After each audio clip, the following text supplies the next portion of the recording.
Hello everyone, आज की video में हम करने वाले हैं क्लास 8 साइंस का chapter number 2 which is microorganisms friend and फो।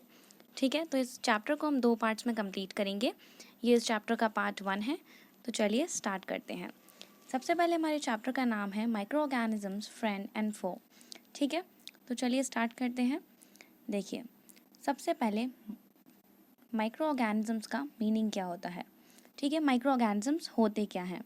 देखिए, जो माइक्रो ऑर्गेनिजम्स होते हैं, यहाँ पर एक वर्ड दिया हुआ है माइक्रो। माइक्रो का मतलब होता है बहुत ही छोटा। तो जो बहुत छोटे छोटे ऑर्गेनिजम्स होते हैं ना, उन्हें हम माइक्रो ऑर्गेनिजम्स कहते हैं।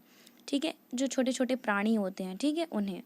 नेक्स्ट है फ्रेंड। फ्रेंड का मतलब हमें पता है दोस्त, और फो का मतलब होता है दुश्मन या एनिमी। ठीक है, तो इस चैप्टर में हम इन्हीं छोटे छोटे प्राणियों के बारे में, छोटे छोटे माइक्रो ऑर्गेनिजम्स के बारे में पढ़ेंगे। ठीक है, तो चलिए स्टार्ट करते हैं। सबसे पहले हमें यहाँ पर दिया हुआ है, जैसे कि जो हमारी डेली लाइफ में हम हमारे आसपास कई सारे पौधे देखते हैं, एनिमल्स को देखते हैं, ठीक है, पेड़ पौधे हम कई सारे देखते हैं, लेकिन हमारे आसपास कई सारे ऐसे छोटे छोटे ऑर्गेनिजम्स होते हैं जिन्हें जो हमें हमारी आंखों से ना दिखाई नहीं देते हैं। क्यों? क्योंकि वो इतने छोटे होते हैं साइज़ में कि हमारी आइज़ जो होती हैं वो उन्हें कैच नहीं कर पाती हैं। और ऐसे ही छोटे छोटे ऑर्गेनिजम्स को हम माइक्रो ऑर्गेनिजम्स या माइक्रोब्स कहते हैं। ठीक है, जैसे कि यहाँ एग्जाम्पल दिया है कि अगर हम, जो रेनी सीज़न होता है, बारिश का मौसम होता है, उस टाइम पर अगर हम ब्रेड जो होती है उसे ऐसे खोल के रख देते हैं तो कुछ दिनों बाद उसमें ग्रेश वाइट पैचेस आने लगते हैं। ठीक है, इस तरीके से अगर हम ब्रेड को रख देंगे तो उसमें कुछ दिनों बाद कुछ ऐसी लेयर टाइप की, पैचेस टाइप के आने लगते हैं। ये होती है फंगस। ठीक है, अब देखो, फंगस भी एक माइक्रो ऑर्गेनिज्म ही है। तो इसे अगर हम मैग्नीफाइंग ग्लास की हेल्प से या फिर माइक्रोस्कोप में ऑब्जर्व करते हैं तो हमें क्या दिखता है, छोटा छोटा जो हमारी स्लाइड होती है ना, देखिए इस तरीके से अगर हम माइक्रोस्कोप में उसे ऑब्जर्व करेंगे तो हमें छोटा छोटा ऐसे कुछ हिलता हुआ, रेंगता हुआ, मूवमेंट करता हुआ दिखेगा। ये होते हैं माइक्रो ऑर्गेनिजम्स। ठीक है, चलिए नेक्स्ट हमें यहाँ पर माइक्रो ऑर्गेनिजम्स, यहाँ पर 2 एक्टिविटीज़ दी हुई हैं। सबसे पहली एक्टिविटी है एक्टिविटी 2.1। अब इसमें देखिए, इसमें हमें बोला है कि हमें थोड़ी सी गीली मिट्टी एक बीकर में कलेक्ट करनी है, उसमें थोड़ा सा हमें पानी ऐड करना है। ठीक है, जब मिट्टी के जो पार्टिकल्स हैं वो नीचे बैठ जाते हैं तब हमें क्या करना है, उस पानी के कुछ ड्रॉप्स लेने हैं और उसे माइक्रोस्कोप में ऑब्जर्व करना है। एक्टिविटी 2.2 जो दूसरी एक्टिविटी है, उसमें क्या करना है, हमारे आसपास जो नदी तालाब हैं, ठीक है, जो पॉन्ड हैं, उनसे हमें क्या करना है, पानी लेना है, कुछ ड्रॉप्स पानी लेना है और फिर उसे भी हमें माइक्रोस्कोप में ऑब्जर्व करना है। तो इन दोनों ही एक्टिविटी में जब हम इसे माइक्रोस्कोप में ऑब्जर्व करेंगे तब जो हमारी स्लाइड होगी ना, उसमें हमें क्या दिखेगा, छोटा छोटा वही कुछ मूव करता हुआ, कुछ रेंगता हुआ, हिलता हुआ दिखेगा। यही होते हैं हमारे माइक्रो ऑर्गेनिजम्स। अब ये जो 2 ऑब्जर्वेशंस, 2 एक्टिविटी हमने की, इससे हमें क्या पता चलता है कि हमारे आसपास हमारे आसपास कुछ ऐसे छोटे छोटे टाइनी ऑर्गेनिजम्स होते हैं जो भले ही हमें नहीं दिखते हैं लेकिन फिर भी वो हमारे आसपास सर्वाइव करते हैं, और ऐसे ऑर्गेनिजम्स को हम माइक्रो ऑर्गेनिजम्स या माइक्रोब्स कहते हैं। ठीक है, अब आगे बढ़ते हैं। देखो, इन माइक्रो ऑर्गेनिजम्स को हमने 4 मेन ग्रुप्स में डिवाइड किया है, बैक्टीरिया, फंगी, प्रोटोजोआ और अल्गी में।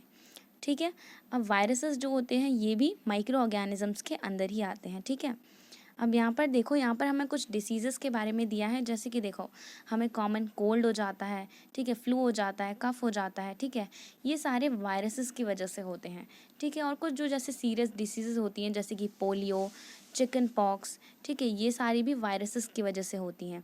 कुछ बीमारियां जैसे कि डाइसेंट्री, मलेरिया, ये प्रोटोजोआ की वजह से होती हैं। और कुछ कुछ बीमारियां जैसे कि टाइफाइड, ट्यूबरक्लोसिस, जिसे हम टीबी के नाम से जानते हैं, ये बैक्टीरियल डिसीज़ होती हैं और बैक्टीरिया की वजह से होती हैं। ठीक है, तो इस पेज पर यहाँ पर हमें माइक्रो ऑर्गेनिजम्स का इंट्रोडक्शन दिया हुआ है। ठीक है, इनसे हमने डिसीज़ देखी, कौन कौन सी डिसीज़ इनसे होती हैं। अब देखिए नेक्स्ट पेज पर हमें यहाँ पर कुछ इमेजेस दी हुई हैं, कुछ पिक्चर्स दी हुई हैं, जैसे कि ये बैक्टीरिया की पिक्चर हमें यहाँ पर दिखाई गई है। ठीक है, फिर नीचे हमें यहाँ पर कुछ अलगी की, ठीक है, प्रोटोजोआ की, जिसमें एमोइबा वगैरह की पिक्चर्स यहाँ पर दिखाई हुई हैं, और नीचे हमें फंगई की पिक्चर दी हुई है जिसमें ब्रेड मोल्ड, पेनिसिलम, स्पर्जिलस, ठीक है, सबकी पिक्चर्स जो हैं, इमेजेस हमें दिखाई हुई हैं। नेक्स्ट पेज पर हमें कुछ वायरसेस की इमेजेस दी हैं। ठीक है, अब यहाँ पर एक इम्पॉर्टेंट टॉपिक आ जाता है, where do microorganisms live. अब ये जो माइक्रो ऑर्गेनिजम्स होते हैं ये आखिरकार रहते कहाँ पर हैं। ठीक है, तो चलिए इन्हें देखते हैं। सबसे पहले कुछ माइक्रो ऑर्गेनिज्म जो होते हैं वो सिंगल सेल्ड होते हैं, मतलब यूनिसेलुलर होते हैं, उनके अंदर एक ही सेल होता है। ऐसे माइक्रो ऑर्गेनिजम्स में आते हैं बैक्टीरिया, कुछ अल्गी और प्रोटोजोआ। और दूसरी तरफ कुछ माइक्रो ऑर्गेनिजम्स ऐसे होते हैं जो मल्टी सेलुलर होते हैं, जैसे कि अल्गी और फंगई। ठीक है, अब ये जो माइक्रो ऑर्गेनिजम्स हैं ना, ये अलग अलग टाइप के होते हैं, तो ये अलग अलग कंडीशंस में सर्वाइव कर सकते हैं। ठीक है, जैसे कि कुछ कुछ ऐसे होते हैं जो बिल्कुल सर्दियों के बहुत ज़्यादा जो कोल्ड टेम्परेचर होता है ना क्लाइमेट, वहाँ पर सर्वाइव कर सकते हैं। कुछ बहुत ज़्यादा हॉट क्लाइमेट में सर्वाइव कर सकते हैं। कुछ जो डेजर्ट के मार्शी इलाके होते हैं, ठीक है, जैसे कि दलदल वाले इलाके, वहाँ पर सर्वाइव कर सकते हैं। कई बार जो माइक्रो ऑर्गेनिजम्स हैं वो ह्यूमंस की बॉडी में भी पाए गए हैं। नेक्स्ट है हमारे पास, देखिए, कई सारे माइक्रो ऑर्गेनिजम्स फ्रीली भी एग्जिस्ट करते हैं। चलिए, अब नेक्स्ट है micro organisms and us. Micro organisms हमारी लाइफ में एक बहुत इम्पॉर्टेंट रोल प्ले करते हैं। ठीक है, जैसे कि कई सारे माइक्रो ऑर्गेनिजम्स जो होते हैं वो कई वेज में हमारे लिए बेनिफिशियल होते हैं। ठीक है, जैसे कि और कई सारे ऐसे भी माइक्रो ऑर्गेनिजम्स होते हैं जो हमारे लिए हार्मफुल होते हैं। कुछ ऐसे होते हैं जो हमारे लिए फ़ायदेमंद होते हैं, और कुछ ऐसे होते हैं जो हमारे लिए हार्मफुल होते हैं, जो बीमारियां फैलाते हैं। ठीक है, तो दोनों ही माइक्रो ऑर्गेनिजम्स के बारे में हम डिटेल में पढ़ेंगे। देखिए, फ्रेंडली माइक्रो ऑर्गेनिजम्स मतलब ऐसे माइक्रो ऑर्गेनिज्म जो हमारे लिए बेनिफिशियल हैं, फ़ायदेमंद हैं। अब देखो, माइक्रो ऑर्गेनिजम्स का हम बहुत सारे अलग अलग चीज़ों के लिए यूज़ करते हैं, बहुत सारे अलग अलग कामों के लिए यूज़ करते हैं। जैसे कि देखो, जो दही होता है, ब्रेड होता है, केक, इनकी जो प्रिपरेशन है ना, इनके लिए भी माइक्रो ऑर्गेनिजम्स का यूज़ किया जाता है। मतलब जो कर्ड होता है, ब्रेड होती है, केक होता है, इसे बनाने के लिए भी माइक्रो ऑर्गेनिजम्स का यूज़ होता है। ठीक है, अब यहाँ पर देखो एक पॉइंट दिया है हमें, microorganisms have been used for the production of alcohol since ages. अब जो माइक्रो ऑर्गेनिजम्स होते हैं उन्हें अल्कोहल, जो शराब होती है, उसके प्रोडक्शन के लिए काफ़ी टाइम से यूज़ किया जा रहा है। ठीक है, नेक्स्ट हमें दिया है कुछ माइक्रो ऑर्गेनिजम्स ऐसे होते हैं जिन्हें एनवायरनमेंट को क्लीन करने के लिए यूज़ किया जाता है।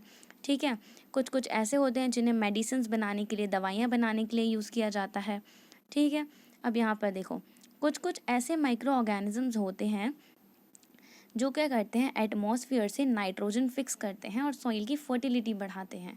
जैसे कि नाइट्रोजन फिक्सिंग बैक्टीरिया हो गया। इनके बारे में हम डिटेल में जब नाइट्रोजन साइकिल अभी आगे पढ़ेंगे उसमें देखेंगे। ठीक है, अब making of curd and bread. अब देखो, ये भी एक इम्पॉर्टेंट पॉइंट है, यहाँ पर दिया हुआ है। देखिए, जो दही होता है, कर्ड, जो हम दही खाते हैं, उसमें क्या होता है, बहुत सारे माइक्रो ऑर्गेनिजम्स प्रेजेंट होते हैं। ठीक है, वो हमें नहीं दिखते हैं, लेकिन फिर भी बहुत सारे माइक्रो ऑर्गेनिजम्स इसमें प्रेजेंट होते हैं। अब देखिए, हमारे घर में कई बार जब कर्ड बनाया जाता है तो उसमें क्या किया जाता है, एक बीकर में मिल्क लिया जाता है और उसमें थोड़ा सा कर्ड डाला जाता है, और नेक्स्ट डे क्या होता है, वो पूरे जो बीकर में जो मिल्क होता है वो कर्ड में चेंज हो जाता है। ऐसा क्यों होता है? ये होता है एक बैक्टीरिया की वजह से, जिसे हम कहते हैं लैक्टोबैसिलस। अब ये बैक्टीरिया क्या करता है, जो मिल्क होता है उसे कर्ड में कन्वर्ट करता है, लैक्टोबैसिलस बैक्टीरिया। ठीक है, तो ये बैक्टीरिया मिल्क को कर्ड में कन्वर्ट कर देता है। ठीक है, अब बैक्टीरियाज जो होते हैं उन्हें चीज़ बनाने के लिए भी यूज़ किया जाता है, जो अचार होता है, पिकल होता है, वो बनाने के लिए भी यूज़ किया जाता है, और काफ़ी सारे फूड आइटम्स में इनका यूज़ किया जाता है। ठीक है, हमारे घर में काफ़ी सारी डिशेस बनती हैं, जैसे कि भटूरे हो गए, ठीक है, डोसा हो गया, डोसा बैटर में भी बैक्टीरियाज का यूज़ किया जाता है। ठीक है, उसमें भी कर्ड एक इम्पॉर्टेंट इंग्रेडिएंट होता है। चलिए, नेक्स्ट पेज पर हमें एक एक्टिविटी दी हुई है, एक्टिविटी 2.3। तो इस एक्टिविटी को देखते हैं। इसमें हमें बोला है कि हमें आधा केजी मैदा जो होता है वो लेना है, उसमें हमें थोड़ी सी शुगर मिक्स करनी है, और फिर उसमें हमें जो गर्म पानी होता है, वार्म वाटर, वो डाल देना है, हल्का वार्म। ठीक है, फिर उसमें क्या करना है, हमें ईस्ट पाउडर मिलाना है और उसको एक सॉफ्ट डो बना लेना है इस तरीके से। थोड़ी देर बाद हम क्या देखेंगे कि ये जो डो है वो इस तरीके से फूल चुका है। अब ये क्यों होता है, देखिए, ये किस लिए होता है। देखो, अब जो ईस्ट पाउडर हमने इसमें यूज़ किया, ये क्या करता है, बहुत ही रैपिडली रिप्रोड्यूस करना शुरू होता है, और जब ये रेस्पिरेशन करता है तब बहुत सारी कार्बन डाइऑक्साइड गैस प्रोड्यूस होती है जो इस आटे में भर जाती है, जिससे क्या होता है, ये इस तरीके से फूलने लगता है। ठीक है। पूरी इस तरीके से जो गैस होती है ये इस आटे में भर जाती है और ये फूलने लगता है, इसका वॉल्यूम जो होता है इस तरीके से इंक्रीज़ हो जाता है। ठीक है। इसी वजह से क्या होता है, जो हमारा आटा पहले ऐसा था वो फूल जाता है। और इसी कारण से क्या होता है, जो बेकिंग इंडस्ट्रीज़ होती हैं उसमें ईस्ट का यूज़ किया जाता है ब्रेड बनाने के लिए, पेस्ट्रीज़ बनाने के लिए और केक्स बनाने के लिए। ठीक है। अब देखो, अब ये जो माइक्रो ऑर्गेनिज़म्स होते हैं इनका कुछ कमर्शियल यूज़ भी किया जाता है, वो देखते हैं। देखिए, माइक्रो ऑर्गेनिज़म्स को अल्कोहल, वाइन, एसिटिक एसिड, जो विनेगर होता है ना, सिरका, ये सब बनाने के लिए भी यूज़ किया जाता है। ठीक है। ईस्ट को देखिए, जो शराब वगैरह होती है इनके प्रोडक्शन में भी यूज़ किया जाता है, जिसके लिए इन्हें जो दूसरे क्रॉप्स होते हैं, ग्रेन्स होते हैं, ठीक है, इनके ऊपर जो नेचुरल शुगर होते हैं इसे ग्रो कर लिया जाता है और इसे जो अल्कोहल और वाइन के प्रोडक्शन में यूज़ किया जाता है ईस्ट को। ठीक है। अब हमें एक एक्टिविटी दी है, एक्टिविटी 2.4।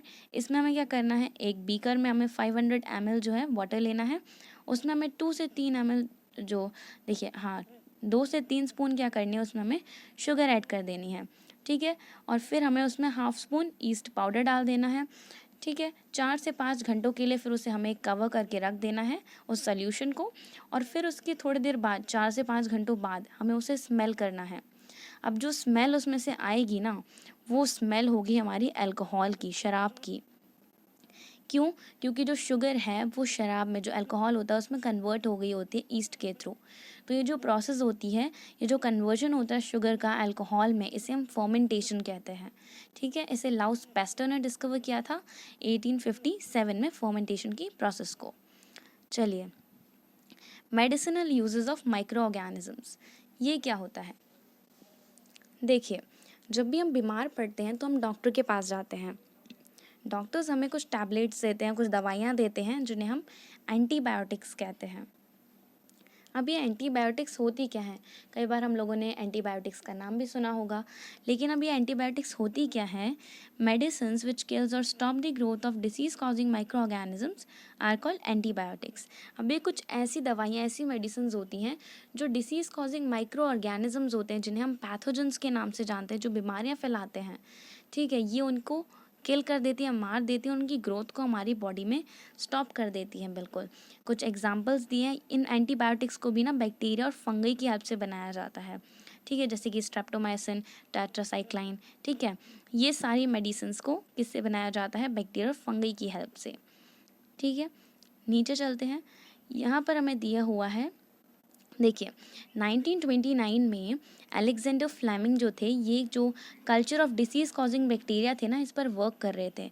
तो इनकी एक कल्चर प्लेट पर इन्होंने क्या देखा कि कुछ स्पोर्स जैसा, कुछ ग्रीन मोल्ड जैसा उग गया है, जिसकी वजह से क्या हो रहा है कि बैक्टीरिया की ग्रोथ नहीं हो पा रही है और वो किल भी कर रहा है बैक्टीरिया को। ठीक है। फिर जो ये मोल्ड था ना इनका, इसी से पेनिसिलिन जो होती है इसे बनाया गया था बाद में। ठीक है। इनका जो ये मोल्ड था, इसी से पेनिसिलिन जो थी इसे बनाया गया था। अब यहाँ पर देखो, अब हमने यहाँ पर देख ली कुछ एंटीबायोटिक्स जो अभी हमने पहले देखी। ठीक है। अब यहाँ पर देखो, जो एंटीबायोटिक्स होती हैं उन्हें कई बार जो पोल्ट्रीज़ में, ठीक है, इनके जो एनिमल्स होते हैं इनके फूड में भी मिलाया जाता है, ताकि इनमें माइक्रोबियल जो इन्फेक्शंस होते हैं उन्हें चेक किया जा सके। ठीक है। They are also used to control many plant diseases. काफ़ी सारी जो पेड़ पौधों की बीमारियाँ होती हैं, प्लांट डिसीज होती हैं, इन्हें कंट्रोल करने के लिए भी एंटीबायोटिक्स का यूज़ किया जा सकता है। अब नेक्स्ट पैराग्राफ है, यहाँ पर देखो, यहाँ पर बताया गया है कि जो एंटीबायोटिक्स होती हैं इन्हें हमें डॉक्टर्स के एडवाइस पर ही लेना चाहिए। ठीक है। इनके अननेसेसरीली हमें कभी भी इन्हें नहीं लेना चाहिए। जो डॉक्टर के प्रेस्क्राइब्ड जो डोज हैं वो हमें प्रॉपरली लेने चाहिए। और ये भी बोला है कि देखिए, जो डॉक्टर हमें प्रेस्क्राइब करते हैं डोज, ठीक है, वो पूरा हमें कंप्लीट करना चाहिए। ठीक है। इनके रॉन्ग डोजेस नहीं लेने चाहिए। ठीक है। क्योंकि अगर हम इनकी रॉन्ग डोज कभी कभार ले लेते हैं ना, कभी कभार जैसे कि हमें कुछ घर पर ही सर्दी हो जाती है, खांसी हो जाती है, तो हम कभी कभार क्या करते हैं, एंटीबायोटिक्स के जो डोजेज़ हैं वो ऐसे ही ले लेते हैं। इससे क्या होता है, हमें बिना डॉक्टर के एडवाइस के इन्हें नहीं लेना चाहिए। इससे क्या होता है कि हमारी बॉडी में जो अच्छे बैक्टीरिया होते हैं, ठीक है, ये उन्हें भी किल कर देती हैं, तो ये हमारे लिए नुकसानदायक हो सकता है। ठीक है। अब यहाँ पर देखो, वैक्सीन। अब कई बार देखा होगा, जो छोटे छोटे बच्चे होते हैं उन्हें वैक्सीन लगाई जाती हैं, कई चीज़ों की, पोलियो की, इसकी बहुत सारी वैक्सीन्स लगती हैं। ठीक है।